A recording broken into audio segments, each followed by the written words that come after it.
우리 하나님 말씀 골로새서 1장 15절에서 20절까지 교독하겠습니다. 골로새서 1장 15절에서 20절입니다.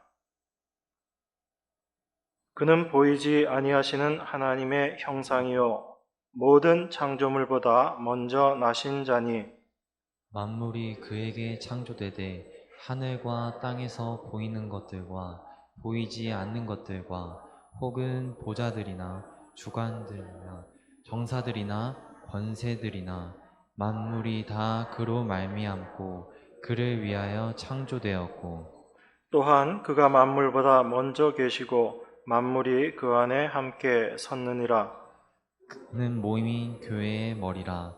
그가 근본이요 죽은 자들 가운데서 먼저 나신 자니 이는 친히 만물의 으뜸이 되려 하심이요 아버지께서는 모든 충만으로 예수 안에 거하게 하시고 그의 십자가의 피로 화평을 이루사 만물 곧 땅에 있는 것들이나 하늘에 있는 것들을 그로 말미암아 자기와 화목해 되기를 기뻐하심이라. 아멘. 우리가 날마다 삶을 살아가면서 하나님의 일하심에 대해서 의구심을 갖는 경우가 많습니다. 왜 그런가 하면 우리가 생각하는 그런 모습으로 또 우리의 기대대로 하나님께서 일하시지 않는 것처럼 그렇게 보여지기 때문에 그렇습니다. 인생을 살면서 참으로 여러 가지 많은 일들을 겪게 되고 답답한 일을 겪게도 됩니다. 그럴 때 우리 믿는 사람들이 하나님을 찾고 하나님께 부르짖지만 하나님께서 쉽게 거기에 대한 답을 주신다거나 그 문제를 해결해 주시지 않습니다. 성경에 보면 어떤 사람에게는 계시로 주시고 또 꿈의 환상으로도 주셨다 그렇게 말씀하고 있는데 우리에게는 왜 이렇게 꿈에도 잘 안 보이고 환상도 잘 없고 도무지 하나님께서 내 삶을 어떻게 주관하고 계시는지에 대해서 의심이 들 때가 많습니다. 그것이 어쩌면 우리가 신앙생활 하는 데 있어서 가장 큰 어려움인지 모릅니다. 우리가 생각하는 모양으로 또 우리가 기대하는 대로 하나님께서 일하시지 않기 때문에 그 하나님의 일하심이 우리에게 잘 느껴지지 않고 깨달아지지 않기 때문에 그렇습니다. 여러분들은 골로새서 말씀을 보시면서 어떻게 생각하셨는지 모르지만 제 입장에서 이 골로새서를 쭉 보다가 보면 좀 답답함이 있습니다. 어떤 답답함인가 하면 사도 바울의 일함에 대한 답답함입니다. 여러분 표정들이 좀 그러신데 아니 네가 뭔데 사도 바울이 답답하다고 그렇게 표현하냐 이렇게 그런 표정이신데 골로새 교회에 참 문제가 많습니다. 우리가 먼저 살펴봤었던 고린도 교회도 참 문제가 많은 교회죠. 그럼 여러분 교회에 문제가 생기면 어떻게 해결하는 것이 가장 좋습니까? 어떤 게 제일 간단하게 해결하는 방법이죠? 어떤 사람이 분란을 일으키고 문제를 발생시켰다라고 하게 되면 그 사람에 대해서 조치를 처하면 그게 제일 쉽습니다. 어떤 사람으로 말미암아 교회가 시끄럽고 분란이 생기고 그러면 제일 쉬운 해결 방법은 뭐죠? 그 사람 쫓아내는 거예요. 쫓아내면 일단은 잠잠해집니다. 그 문제는 해결된다라고 볼 수가 있죠. 또 교회의 어떤 사상들이나 잘못된 생각들이 교회에 들어오게 됐을 때 제일 쉬운 방법은 그 잘못된 내용들을 지적해주고 그리고 그 잘못된 것에 대해서 분명하게 가르쳐 줌으로 말미암아 그 잘못된 생각에서 벗어나게 하면 그게 제일 쉬운 방법이거든요. 그게 우리들의 생각입니다. 하나님께서 좀 그렇게 교회에서 일해 주셨으면 좋겠다라는 거죠. 또 하나님께서 그런 모습으로 내 안에서도 일해 주셨으면 좋겠다라고 생각하는 것이 우리들의 일반적인 생각입니다. 그런데 고린도서도 마찬가지고 골로새서도 마찬가지고 사도 바울은 문제를 해결해 나가는 방식이 우리와 다릅니다. 또 다를 뿐 아니라 그 문제를 통해서 목적하고 나아가는 방향이 우리가 생각하는 것과 달라요. 그래서 우리들이 좀 답답하기도 하고 어떨 때는 바울의 말을 이해하지 못하는 그런 경우들도 생기는 겁니다. 골로새 교회의 문제는 거짓 선생들이 거짓된 잘못된 이야기, 다른 복음을 전했기 때문에 생긴 문제들입니다. 그러면 그 거짓 선생들의 잘못된 부분들을 명확하게 집어주고 그것을 밝혀내어서 그들을 교회에서 쫓아내면 아주 문제는 쉽게 해결이 됩니다. 그런데 사도 바울은 그렇게 하고 있지 않는 거죠. 단순히 문제없는 교회를 만들고 분란이 없는 그런 평안한 교회를 만드는 것, 여기에 목적이 있지 않기 때문에 그렇습니다. 그래서 사도는 오히려 그 사람들을 쫓아내는 것에 목적을 둔다기보다는 예수 그리스도께서 어떤 분이신가 여기에 대해 더 관심을 갖고 말하고 있습니다. 물론 그렇다고 사도 바울이 그 거짓 사도들, 거짓 선생들을 쫓아내지 않아도 된다 그렇게 얘기하는 건 아니겠죠, 그죠? 분명히 그 사람들은 그 사고들은 다 물리쳐야지 되는 내용들입니다. 그런데 중요한 것은 사도는 그것보다는 오히려 예수 그리스도께서 어떤 분이신가에 대해서 더 이야기를 하고 있습니다. 그래서 저희가 지난 시간에도 생각해 봤듯이 잘못된 것을 계속 찾기보다는 올바른 것이 무엇인지에 대해서 우리가 분명히 알면 잘못된 것과 올바른 것을 분별할 수 있게 된다라는 그 생각을 저희가 했었습니다.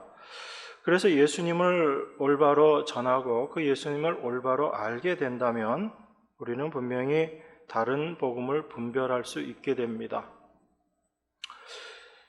그래서 사도가 예수 그리스도에 대해서 예수님이 어떤 분이신가에 대해서 이야기하고 있는 이 내용을 보면서 우리가 그렇게 이해할 수 있는 겁니다. 예수님이 어떤 분이신지를 분명히 알고 복음이 무엇인지를 분명히 알게 된다면 거짓 선생들의 잘못된 것들을 교회가 분별할 수 있게 될 것이다. 그렇게 생각하고 사도의 글의 의도를 우리가 그렇게 이해할 수 있습니다. 그런데 말씀을 좀 더 깊이 있게 보다가 보면 어떤 것을 우리가 볼 수 있게 되냐면 사도는 단지 잘못된 것과 옳은 것을 분별하는 것에만 목적을 두고 있지 않다라는 것입니다. 그래서 사도가 이 글을 쓰는 그 목적, 그것을 우리가 올바로 알아야지 사도의 말하는 바를 우리가 더 깊게 이해할 수 있습니다. 분명히 다른 복음을 분별하는 것, 이건 중요한 것이거든요. 그래서 다른 복음에 현혹되지 않는 것, 이것만큼 중요한 것은 없다라고 우리가 생각할 수 있습니다.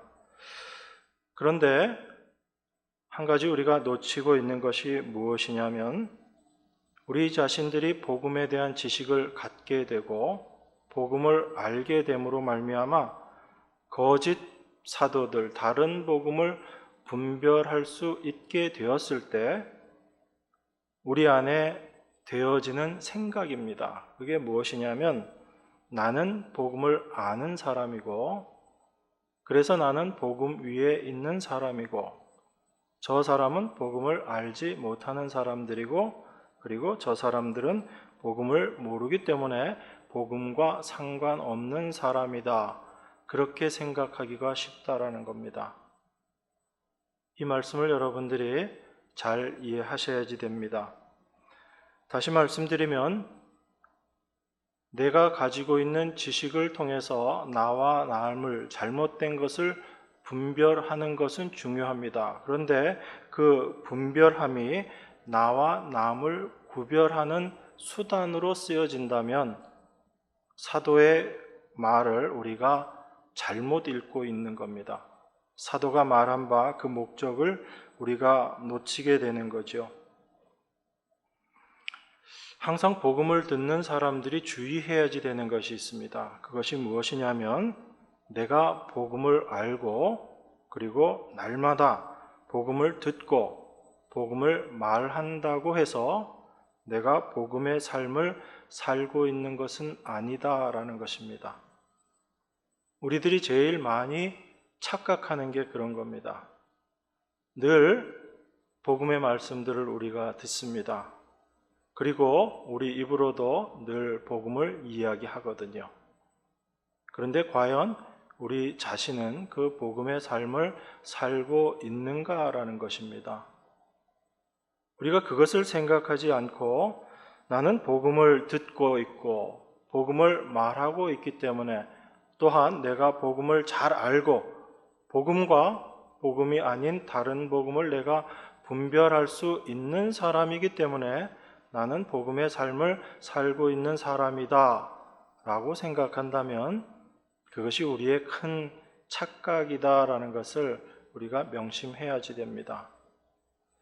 이게 제가 여러 사람들과 교제하면서 또한 제 자신에 대해서도 동일하게 느꼈던 부분들입니다.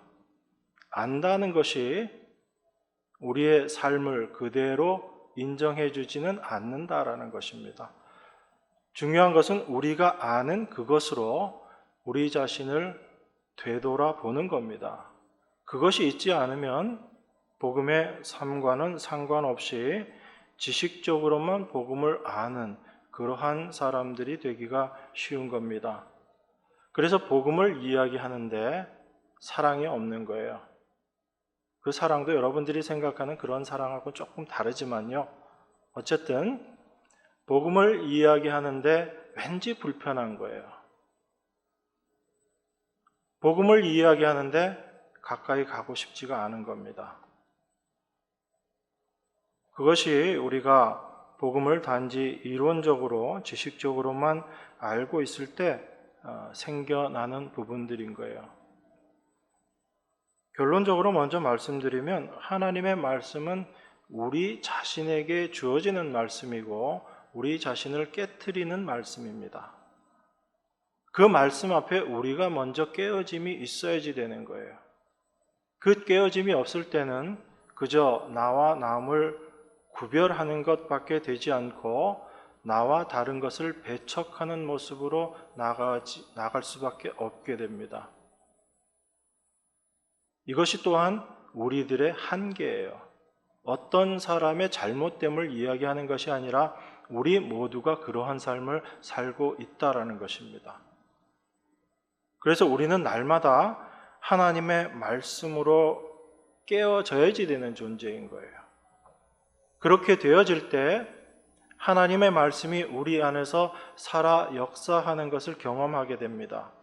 이 말씀을 가지고 다른 사람에게 빗대는 하나의 그 척도가 되는 것이 아니라 남을 비난하는 기준이 되는 것이 아니라 이 말씀 앞에 내가 무너지고 깨어질 때 그 말씀이 살아있는 말씀으로 내 안에서 역사하게 되는 것이고 그 역사하심이 바로 하나님의 일하심이고 예수 그리스도의 일하심이다라는 것을 여러분들이 먼저 기억하셔야지 됩니다. 그래서 우리는 항상 내 입에서 나오는 말이 아니라 내 삶의 모습을 통해서 내가 진정 복음을 아는 자인지 그리고 복음으로 살고 있는 자인지를 확인해야지 되는 것입니다. 그렇게 될 때 사도가 이야기하고 있는 그리스도로 굳게 서서 흔들리지 않고 십자가만 바라보는 그 믿음의 삶을 살아갈 수 있게 되는 거예요. 여러분, 십자가만 바라본다라는 이 의미는 그 십자가 앞에서 내가 어떠한 존재인지를 날마다 고백한다는 이야기입니다. 여러분들은 어떤 마음으로 십자가를 바라보시는지 제가 알 수는 없지만 우리가 십자가를 바라본다면 우리가 고백할 수 있는 것은 딱 한 가지밖에 없습니다. 그 십자가 앞에 나는 죄인입니다 라는 그 죄인의 모습으로 십자가 앞에 설 수밖에 없는 것이 우리들의 모습인 거예요. 그러니까 여러분, 그리스도로 굳게 서서, 믿음에 굳게 서서 흔들리지 않고 날마다 십자가만 바라본다, 주님만 바라본다 라는 그 말씀의 의미를 여러분들이 오해하지 않으셔야지 돼요. 이게 오해되어지면 나는 십자가를 바라보고 믿음에 굳게 서 있는 사람이기 때문에 나는 신앙생활 잘하고 있는 사람이야 라고 우리가 그렇게 생각하기 쉽지만 사실 그 모습이 아니라 성경이 이야기하는 그 십자가를 바라보는 삶, 믿음에 굳건히 서 있는 삶은 그 복음으로 말미암아 내 자신이 어떤 존재인지를 올바로 분별하고 나에게 있어서 소망은 예수 그리스도밖에 없다, 십자가밖에 없다라는 것을 아는 그 마음으로, 그 간절함으로 살아가는 사람들, 이 사람들이 그리스도 위에 굳게 서 있는 사람들인 겁니다. 그렇지 않은 사람들은 아무리 복음을 알고 복음을 이야기한다 할지라도 내 지식 위에, 나의 행함 위에, 나의 열심 위에 굳게 서 있는 사람들인 거죠. 그것은 다 무너지게 되는 것들일 수밖에 없습니다. 그것은 굳건할 수 없는 거거든요. 그런데 우리는 우리 자신의 믿음에 굳건하게 서려고 합니다. 그래서 내 믿음을 더 강하게 만들어야지 된다라고 생각하고 내가 더욱더 믿음의 사람이 되어야지 된다라고 생각합니다. 물론 우리가 더 나아가는 더욱더 믿음에 굳건히 서야지 되는 사람들이 되는 것이 맞습니다. 그런데 그 믿음의 사람이 된다는 것이 어떤 것인지에 대해서 오해하지 말아야지 돼요. 내가 점점 더 나아져서 믿음의 사람이 되는 것이 아니라 하나님이 이루어 놓으신 일이 무엇인지를 더 깊게, 더 넓게, 더 올바로 알아감으로 말미암아 믿음에 더 굳건하게 서 있게 되는 것입니다. 그래서 그 모든 일도 우리가 행하는 것이 아니라 하나님께서 우리 안에서 일하시는 그 하나님의 일하심이다라는 것입니다. 그래서 제가 서두에 하나님의 일하심에 대해서 우리가 좀 낯설기도 하고 우리의 기대와 다른 하나님의 일하심이기 때문에 하나님의 일하심을 우리가 눈치채지 못하고 깨닫지 못할 수 있다라고 그렇게 말씀을 드린 겁니다. 그래서 사도의 오늘 이 본문의 말씀들도 우리가 그 틀에서 이해해야지 됩니다. 그래서 사도는 지금 이 모든 이야기들을 통해서 계획하고 있는 것, 목적하고 있는 바가 있습니다. 그것이 무엇이냐면 이 말씀을 접하는 자들을 예수 그리스도께로 인도하는 것, 거기에 관심이 있는 거예요. 여러분들의 믿음을 굳건하게 세워주고 여러분들에게 희망을 주고 소망을 주기 위한 것이 아니라 여러분들을 예수 그리스도 앞에 끌어다 놓기를 원하는 겁니다. 그리스도 앞에 여러분들을 데려다 놓고 그 그리스도만을 바라보는 자가 되게 하기 위함인 것이에요. 그렇게 그리스도가 어떤 분이신지를 올바로 알게 될 때 거짓 사도들의 잘못된 말들은 분별되어 줄 수밖에 없습니다. 그리고 그 분별을 통해서 그들을 배척하는 것이 아니라 그 분별함을 통해서 나 자신도 동일한 모습이구나라는 것을 알게 되는 거예요. 그것이 사도에게 우리가 배워야지 되는 또한 알아야지 되는 부분입니다. 사도의 말씀을 통해서 오늘 본문 16절에 보면 이렇게 이야기합니다. 만물이 그에게 창조되되 하늘과 땅에서 보이는 것들과 보이지 않는 것들과 혹은 보좌들이나 주관들이나 정사들이나 권세들이나 만물이 다 그로 말미암고 그를 위하여 창조되었다. 그렇게 이야기합니다. 만물이 다 누구를 위해 창조되었다고요?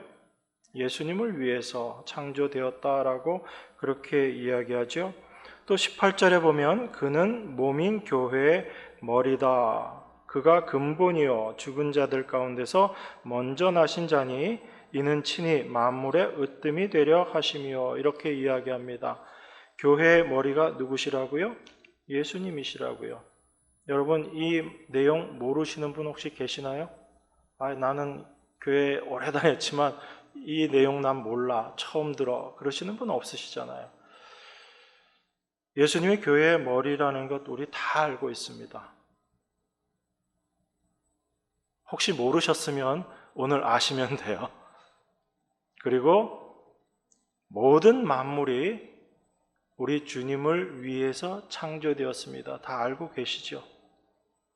그러면 여러분들은 과연 그 알을 통해서 그 알의 모습으로 살아가고 계시냐고요. 예수 그리스도가 나의 머리다라는 것을 알고 계시는 것으로 여러분들이 정말 그 삶을 살아내고 계시냐고요. 만물이 다 주를 위해서 창조되었다라고 이야기하는 그 말씀처럼 우리 자신도 나를 위해서 창조된 것이 아니라 주님을 위해서 창조되었다라는 것이 우리의 알미고 우리의 지식인데 우리의 삶이 그렇게 살아가고 있는가라는 것입니다.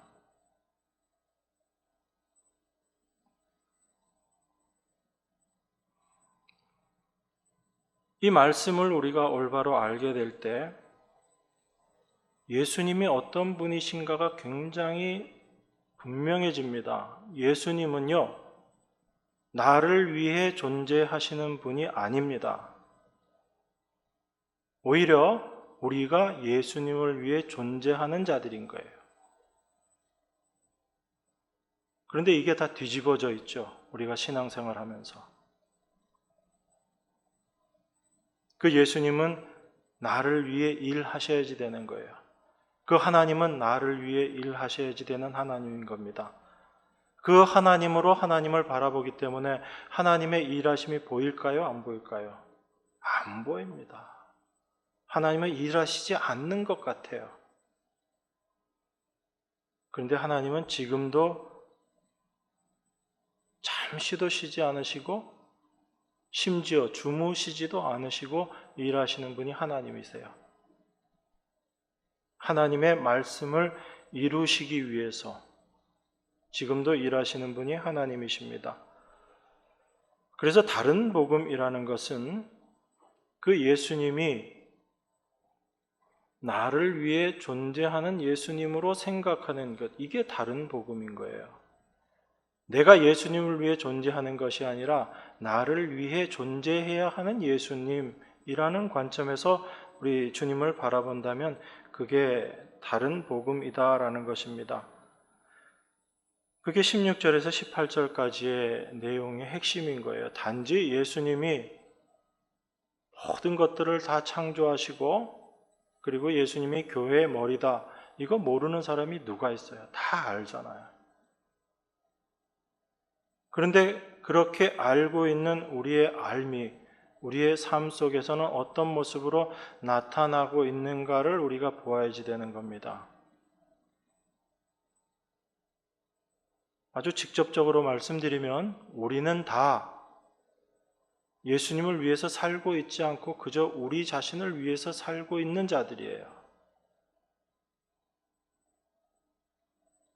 예수님을 머리로 두지 않고 우리 자신이 머리가 되어서 살고 있는 자들입니다. 그게 우리들 모습인 거예요. 그러니까 이 하나님 말씀 앞에서 우리 자신이 어떤 존재라는 것이 밝히 드러나야지 되는 겁니다. 그것이 없이 우리가 아무리 말씀을 안다라고 할지라도 그것은 의미 없는 지식일 뿐이다라는 것을 우리가 기억해야지 됩니다. 예수님이 우리의 머리라면 우리는 그 예수님께 늘 복종하며 살아야지 되는 존재인 거예요. 그런데 우리는 그 예수님에 복종하기보다는 내 욕심에 복종하고 돈에 복종하고 나의 유익에 복종하고 복종하면서 살아가고 있잖아요. 명분은 어떤 명분을 만들어낼지 몰라도 그 중심에는 내가 있고 나의 유익을 위하고 나의 이익을 위하는 것이 항상 우리 속에 있다라는 것이 우리 안에 계신 빛 대신 주님으로 말미암아 밝히 드러나게 되는 거예요. 바로 오늘 이 말씀을 통해서 우리 안에 그 말씀대로 살아가고 있지 못하는 그 모습들이 밝히 드러나게 되는 것입니다. 그렇게 우리 안에, 우리 심령 가운데 예수님께서 들어오심으로 말미암아 복음을 말하고 복음을 알고 있다고 하지만 여전히 복음으로 살아가고 있지 못하는 우리 자신들을 발견하게 하시고 그러한 우리들을 하나님의 말씀이 깨트리시는 거죠. 이게 성경이 이야기하고 있는 성령의 책망하심이에요. 그래서 성령은 우리 안에서 어떤 능력이 되어서 우리가 원하는 것들을 하는데 도움을 주시는 그런 차원에서의 도와주시는 분이 아닙니다. 우리가 발견할 수 없고 우리 스스로는 깨달을 수 없고 우리 스스로는 깨트릴 수 없는 그 딱딱한 자기 유익이라는 나라는 그 중심에 있는 그것을 깨트리는데 참된 능력이시고 그것에 진정한 도움이 되시는 분, 그분이 바로 성령님이세요. 그래서 성령이 아니시면 우리가 우리 안에 무엇이 있는지를 알지를 못하는 겁니다. 우리 요한복음에 보면 예수님께서 빛으로 이 세상에 오셨다라고 말씀을 하죠. 어두운 가운데 빛이 비쳤는데 어둠이 깨닫는다고 해요? 깨닫지 못했다고 이야기하나요? 어둠은 깨닫지 못한다라고 이야기합니다. 빛을 빛으로 깨닫지 못하는 것, 그게 바로 어둠의 모습이거든요. 그래서 우리가 무엇이 빛이고 무엇이 어둠인지, 성도된 우리가 어떨 때 빛의 모습이고 어떨 때 어둠의 모습인지를 잘 분별해야지 됩니다. 성경이 말하는 바에 따라서 여러분들이 생각하고 알고 있는 그런 지식과 상식이 아니라 성경이 말하는 바 빛과 어두움을 분명히 이해하셔야지 돼요. 우리는 세상에서 착한 일을 하고 세상에 유익이 되고 세상을 도와주는 것, 그런 걸 빛이다라고 생각을 합니다. 그리고 세상에서 죄 짓고 세상에 해악을 끼치는 것, 그런 것을 어둠이다라고 이야기하죠. 그래서 우리 스스로를 생각하면서 나는 어둠이 아니고 빛이야 라고 그렇게 생각합니다. 근데 성경은 그렇게 이야기하고 있지 않습니다.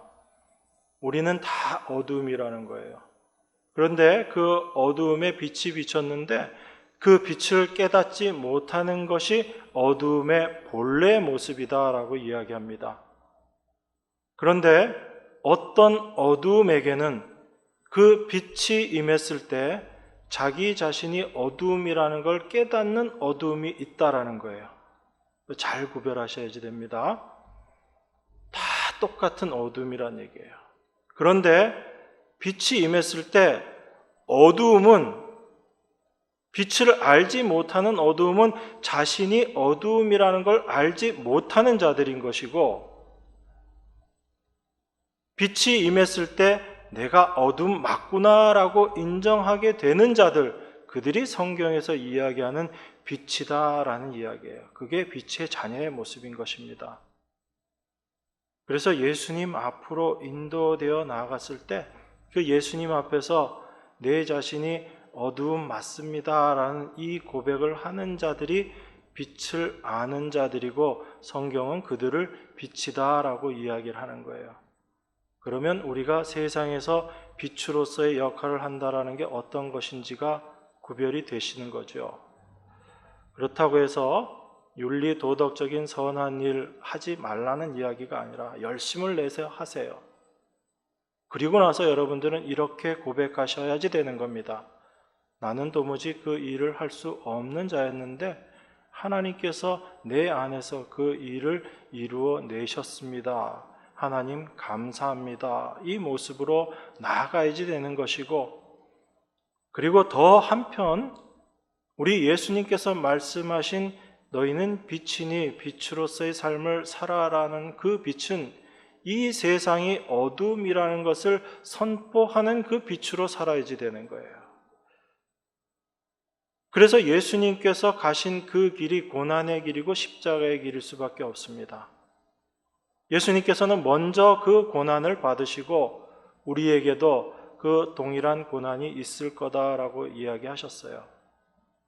그래서 세상이 어두움임을 선포하는 자들에게 세상은 핍박으로 다가오는 겁니다.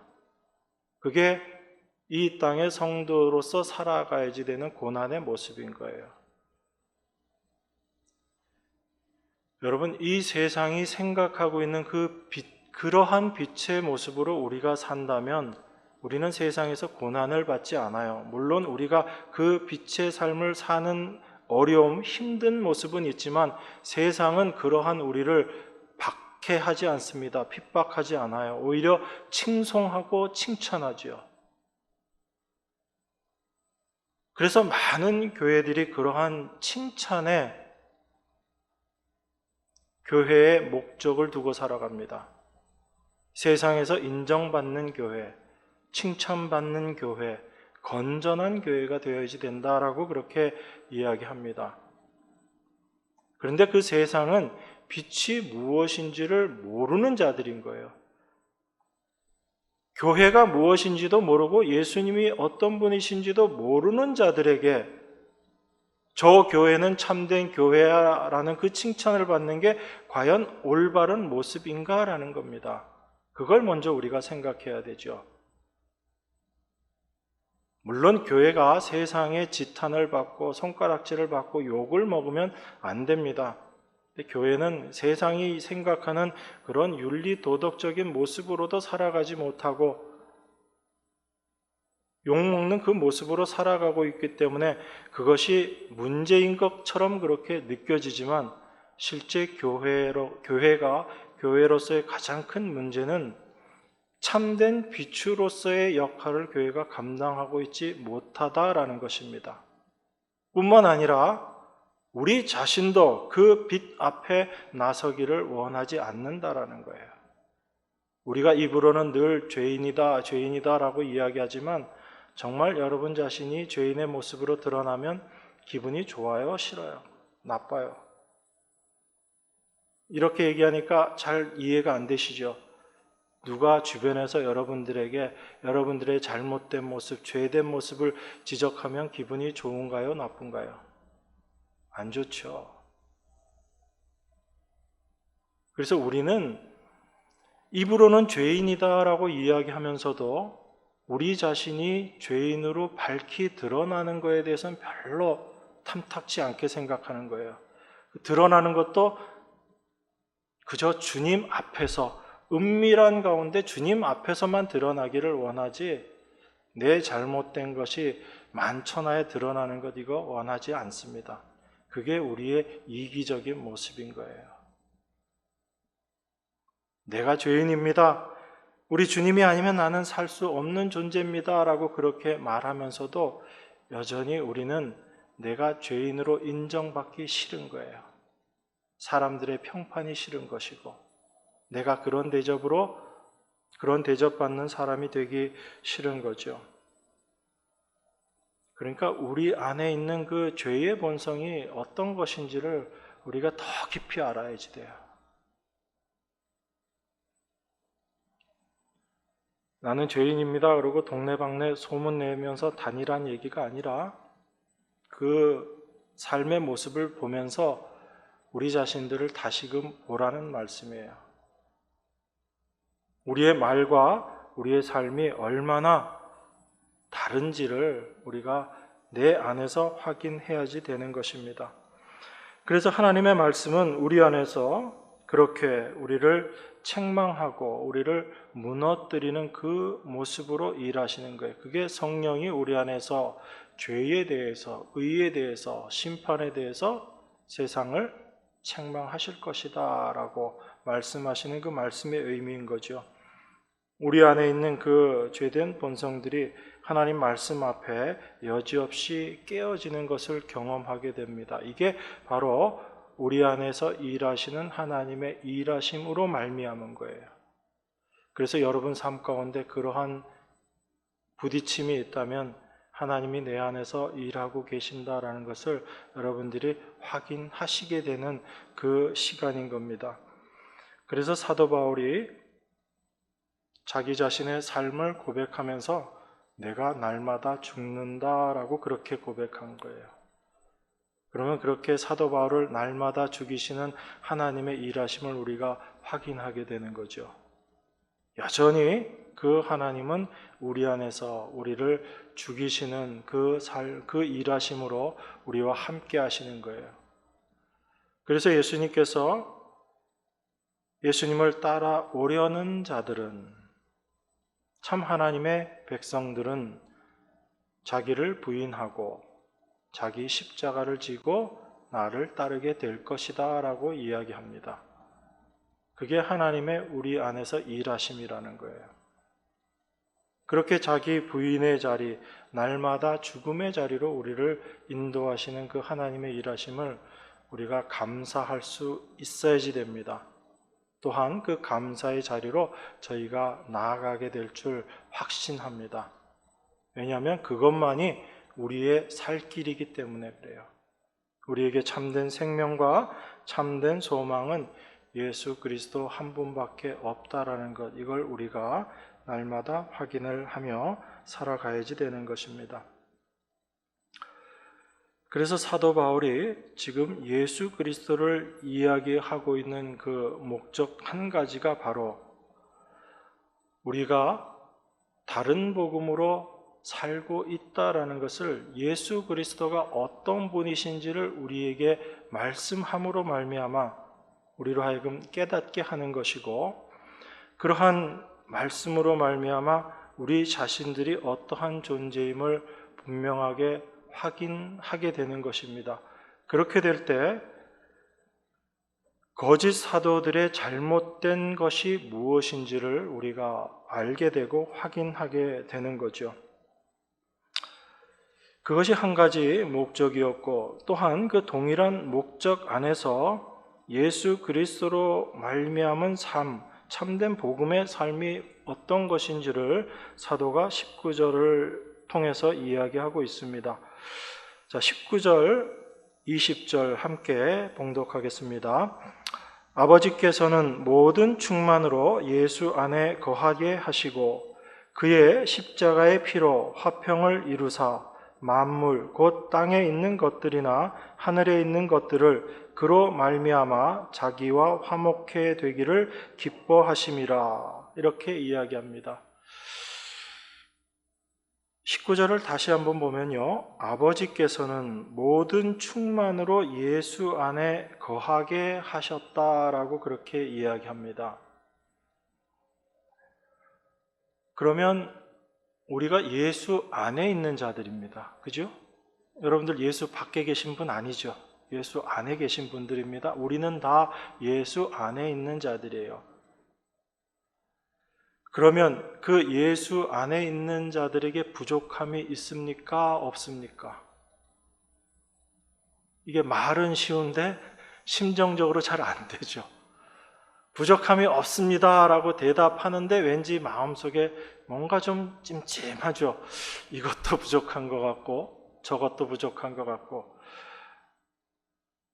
여러분 스스로 생각하시기에 여러분들은 무엇이 가장 부족하신 것 같아요? 아니면 이미 난 부족함이 없어 그 삶을 살고 계신가요? 그럼 감사하고요. 그 삶 살게 하신 분도 우리 주님이시기 때문에 감사하죠. 어떤 게 부족하죠? 세상 사람들처럼 물질이 이것이 부족하고 저것이 부족하고 그런 건 차마 티내서 말 못하잖아요.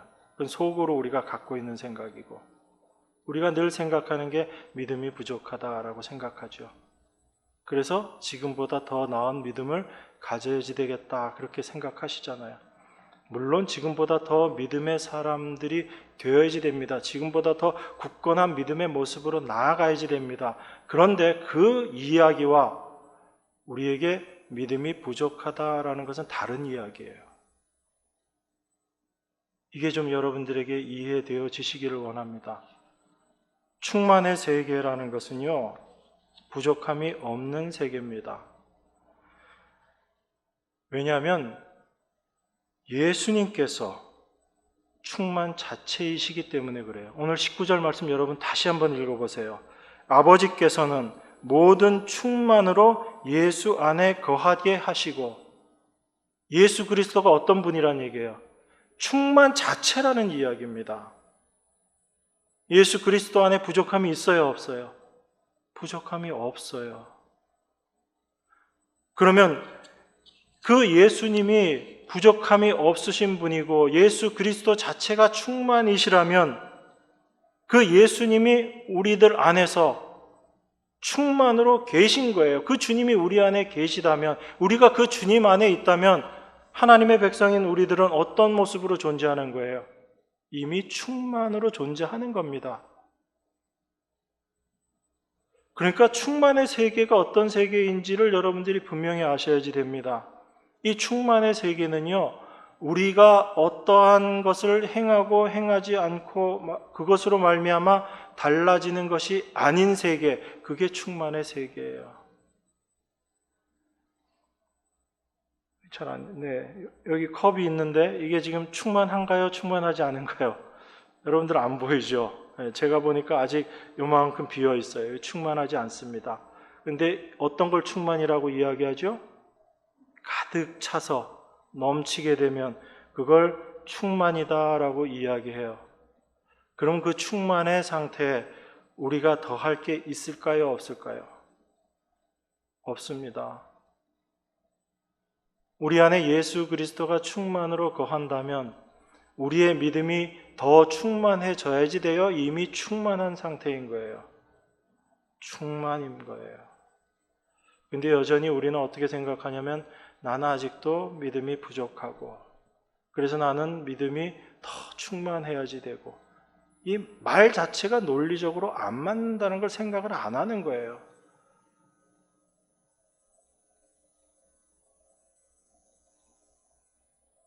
국어를 조금만 우리가 주의 깊게 생각해서 그 내용을 살펴봐도 이게 논리적으로 말이 안 되는 얘기였구나라는 걸 생각할 수 있는데 그 생각을 하지 않는 겁니다. 이미 예수 그리스도 안의 세계, 예수 자체가 충만이세요. 그 충만이신 분이 우리 안에 계시다라는 얘기입니다. 또한 우리가 그 충만하신 분 안에 있다라는 얘기예요. 그러면 우리가 무엇을 해서 하나님께 도움을 드릴 수 있는 그런 게 있어요, 없어요? 없는 겁니다. 정말 중요한 건 우리에게 필요한 건 뭐죠? 내가 이 충만의 세계에 있구나라는 것을 아는 게 중요한 거죠. 그걸 알지 못하기 때문에 우리가 굳건하게 서 있지 못하는 거예요. 늘 나는 무언가 부족하고 내가 무언가를 더 해서 더 나은 내가 되어야지 된다라고 생각하고 그래서 예수님께서는 이미 우리에게 모든 것을 다 이루어 놓으셨다라고 이야기하는데 그거 안 믿고 살잖아요. 예수님을 믿는다라고 이야기하면서 예수님께서 하신 일을 도무지 안 믿고 살아가는 것이 여러분과 저의 모습이라는 거예요. 제가 날마다 깨닫는 게 그거예요. 제 자신을 보면서. 주님은 다 해놓으셨다고 이야기하는데 주님은 다 이루어 놓으셨다라고 이야기하는데 왜 나는 아직도 모든 것이 부족하다라는 시선으로 내 자신을 바라보고 교회를 바라보고 주변에 있는 사람들을 바라보고 있는가? 우리 눈에 보이기에 부족한 것뿐이죠. 하나님은 우리를 이미 거룩하고 흠이 없는 자로 완성하셨어요. 여러분, 그게 교회입니다. 여러분들 그 교회에 속해 있는 자들이고요. 여러분들이 몸 밖에 있는 자들이면 아무 상관없어요. 제가 그런 얘기 하지 않습니다. 그런데 여러분들이 몸 안에 있는 참된 교회의 지체라면 우리 자신이 어떠한 위치에 있는지를 올바로 알아야지 됩니다. 그것을 알지 못할 때 우리가 지금 이 본문의 말씀을 보면서도 하나님께서 모든 충만으로 예수 안에 거하게 하시고 라고 하시는 그 말씀을 보면서도 여전히 우리는 무언가 더 충만해져야지 된다라고 생각하고 무언가 부족하다라고 생각하고 우리 자신들이 그렇게 살아가고 있는 겁니다. 여러분, 우리가 지난 시간에 봤던 골로새서 1장 13절 14절이 뭐라고 이야기합니까? 그가 우리를 흑암의 권세에서 건져내사 그의 사랑의 아들의 나라로 옮기셨으니 그 아들 안에서 우리가 구속 곧 죄사함을 얻었도다.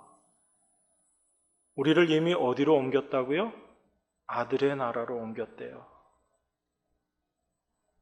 여러분들이 생각하고 있는 그런 드림랜드가 아니라 하나님의 아들의 나라로 하나님께서 옮겨 놓으셨어요. 그 하나님의 나라, 아들의 나라를 여러분들이 올바로 보실 수 있어야지 되는데 우리 안에는 여전히 어떤 나라가 있냐면 내가 원하는 나라가 있어요. 내가 생각하고 내가 꿈꾸는 나라가 있다고요. 그 나라가 있기 때문에 하나님이 완성해 놓으시고 옮겨 놓으신 그 나라를 올바로 바라보지 못하고 있는 겁니다. 그래서 이것도 부족하고 저것도 부족한 거예요. 하나님은 이미 우리를 그의 사랑의 아들의 나라로 옮기셨다라고 이야기합니다. 그런데 그 아들의 나라는 하나님께서 이미 모든 충만으로 충만케 하신 나라, 그 나라인 거예요. 여러분, 이 충만의 세계, 충만으로 말미암은 믿음의 세계가 무엇인지를 알게 된다면, 그 충만 가운데 거하게 된다면 거짓 사도들이 와서 믿음으로는 안 돼, 거기에 할례도 있어야지 되고 절기지킴도 있어야지 되고 이것도 있어야 참된 믿음이야 라는 그 말이 과연 어떻게 들릴 것 같습니까? 맞아, 믿음으로는 안 되지, 이것도 더하고 저것도 더하고 그래야지 참된 믿음이지, 과연 이 모습이 될 수 있느냐라는 거예요.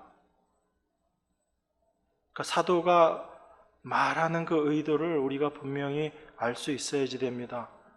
여러분, 이해가 되시죠? 왜 사도가 거짓 사도들이 잘못된 게 이거니까 그런 자들을 잘못된 거 지적하고 그런 자들 쫓아내, 이 방향으로 이야기하고 있지 않은 이유를 아셔야지 돼요. 왜냐하면 골로새 성도들이 여전히 예수 그리스도의 충만한 세계를 알지 못하고 있다는 얘기입니다. 그들이 복음을 들었고 복음을 안다라고 하면서도 참된 그 충만의 세계, 예수 그리스도 안의 세계를 알지 못하고 있기 때문에 이런 혼란 가운데 있다라는 걸 사도가 알고 있는 거예요. 그래서 너희들이 여전히 복음을 이야기하고 복음을 안다고 하지만 그 복음의 세계에 너희들이 거하고 있지 못하다라는 거, 그걸 지금 사도가 들추어내고 있는 겁니다. 그것을 알게 될 때 다른 복음들은 발붙일 자리가 없는 거예요. 어떤 것들도 우리를 유혹하지 못하는 겁니다. 그리스도만이 참된 충만이다라는 것을 알게 될 때 나의 어떠함, 우리의 무엇을 더함 아무 의미 없다라는 거죠. 오직 예수 그리스도, 하나님께서 우리에게 주신 그 믿음으로 말미암아 완성된 그 세계, 그 믿음으로 날마다 살아가는 그 삶이 참된 충만의 삶이다라는 것을 우리가 알게 되고 그 하나님을 감사하고 그 하나님께 찬송하면서 살아갈 수 있게 되는 것입니다. 이것이 우리 안에 충만으로 오신 그 충만을 아는, 또한 충만 가운데 거하는 성도들의 삶의 모습인 것입니다. 이 충만의 삶을 여러분들이 날마다의 삶 가운데 깨달으시고 그 충만 가운데 거하며 하나님께 감사하시는 여러분들의 삶이 되기를 주님의 이름으로 축원합니다. 기도하겠습니다. 하나님의 은혜를 감사합니다. 주께서 예수 그리스도를 통해서 완성해 놓으신 그 충만의 세계가 무엇인지, 또한 우리가 어떠한 모습으로 살아가고 있는지를 말씀을 통해서 잠시 묵상했습니다. 우리의 힘으로, 우리의 능으로 되는 것이 아닌 오직 예수 그리스도의 십자가의 능력으로 완성해 놓으신, 하나님의 성실하심으로 완성해 놓으신 그 충만의 세계가 우리 안에서 날마다 경험되어지고 그것을 누리며 그것을 자랑하는 저희 모두가 될 수 있도록 하나님 인도하여 주시옵소서. 오직 그 충만만을 선포하며 그 충만 가운데 거하며 참된 기쁨으로 살아가는 저희 모두가 될 수 있도록 인도하여 주실 줄 믿고 우리를 영원한 그리스도의 세계, 그 완성의 세계 가운데 인도하신 귀하신 주 예수 그리스도 이름으로 기도드리옵나이다. 아멘.